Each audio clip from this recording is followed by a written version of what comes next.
Ko darīt tad, kad nav ko darīt? Braucam uz Malaku.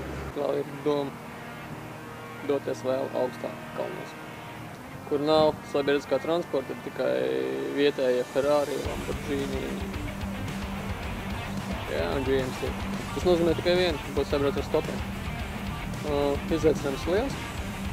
Skatīsimies, kas no tā viss sanāks. Turpinājums saka. Kaut mēs sasniegt. Kopēt 2 nevajadzēja. 5 mašīnas pabrauc reizā paņēma. To es varu, ka ar nosaukt.